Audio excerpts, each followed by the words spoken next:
I'm here to talk about success. The first rule of success is to have a vision. You see, if you don't have a vision of where you go, and if you don't have a goal where you go, you drift around and you never end up anywhere. So I was very fortunate that I stumbled on my vision. I was born in 1947 in Austria after the Second World War, and I didn't really like Austria when I grew up. I couldn't wait to get out of there. I couldn't see myself becoming a farmer or a worker in a factory or anything like that, even though my parents wanted me to stay there and have a normal life. But that was their vision, not mine. My vision was totally different. I felt that I was born for something special, for something unique, for something big. Then one day I went to school. I remember I was 11 years old, and they showed a documentary about America. And there they showed in this documentary the huge skyscrapers, the high-rises, the huge bridges, the 6-lane freeways, and all of this stuff. And I said to myself, that's where I want to be. I don't want to be around here with these little farmhouses and these little buildings, and everything is old. I want to be in America. One day after school, I walked by a store in Graz. So I went inside and I looked around and I looked at this stuff, and then I saw a magazine, a bodybuilding magazine that had Reg Park on the cover. Reg Park was then a 3-time Mr. Universe. And I saw him on the big screen as Hercules. I read that and I said to myself, wow, this is the blueprint for my life. This is exactly what I want to do. I want to become a bodybuilding champion just like Reg Park. I want to get into movies just like Reg Park. And I want to make millions of dollars and be rich and famous just like Reg Park. Do you know how great it felt that I knew where I was going? Imagine the majority of people don't know where they're going. I knew where I was going, that I'm going to become this bodybuilding champion just like him. So it was just a question of how do you do it?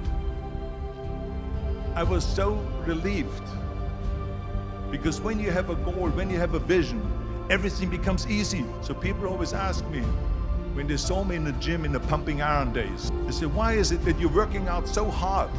5 hours a day, 6 hours a day, and you have always a smile on your face. And I told people all the time, I said, because to me, I'm shooting for a goal. In front of me is the Mr. Universe title. So every rep that I do gets me closer to accomplishing that goal, to make this goal, this vision turn into reality. Every single set that I do, every repetition, every weight that I lift will get me a step closer to turn this goal into reality. So I couldn't wait to do another 500-pound squat.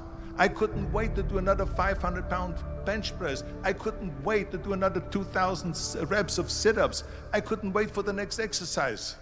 With the age of 20, I went to London and I won the Mr. Universe contest as the youngest Mr. Universe ever. And it was because I had a goal. So let me tell you something, visualizing a goal and going after it makes it fun. You got to have a purpose no matter what you do in life. You got to have a purpose.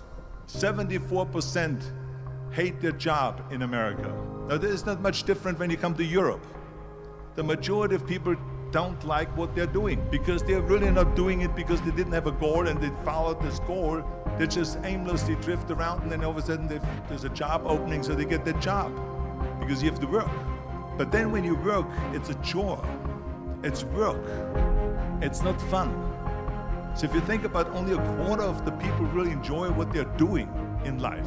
That is unbelievable if you think about it. So I felt so blessed that I knew what I was doing. It's like a medical student that studies and knows he wants to become a doctor. You know where to go. So I knew where to go.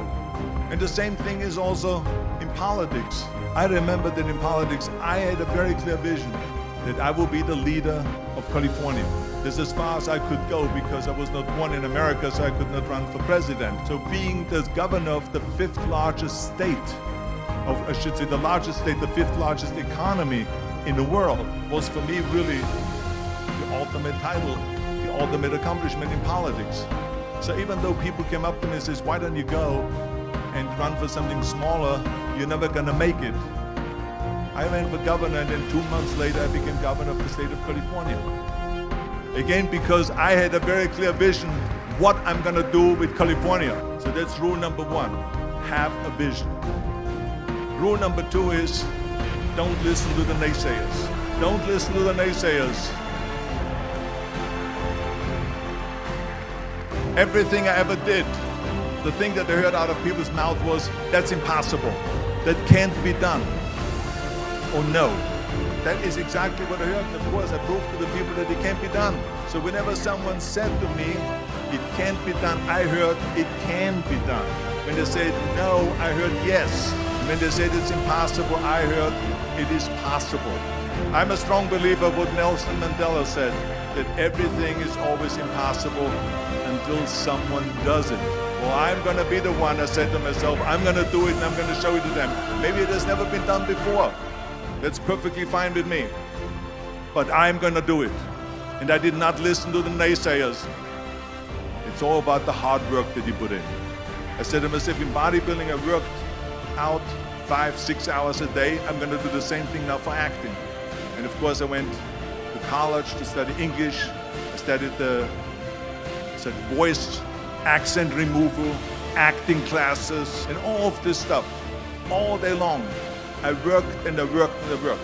And within a short period of time, I made one movie called Hercules in New York, which of course went right into the toilet.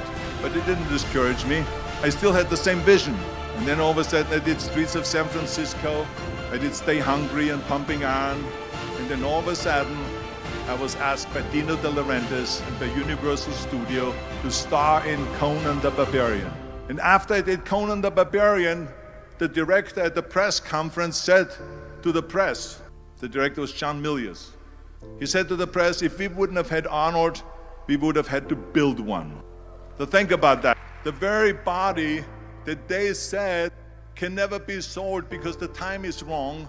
A few years later, I'm doing Conan the Barbarian, and it was the #1 hit at the box office when it came out in the summer of '82. Think about that. And the director says, if we wouldn't have had his body, we would have had to build one. So all of a sudden, my body became an asset, not a liability. And the same thing was with Terminator. After we were finished filming Terminator, Jim Cameron said to the press, if Arnold wouldn't have had that accent and talked like a machine, I think the movie wouldn't have worked. So think about that. The body and the accent that they attacked was an asset. But I didn't listen to those losers. I didn't listen to them at all. This is just the reality of it, is that you cannot listen to the naysayers. So this is a very important lesson for all of you. So when someone says, no, this is a stupid idea, you in your mind, you don't have to say it, but in your mind, what do you know?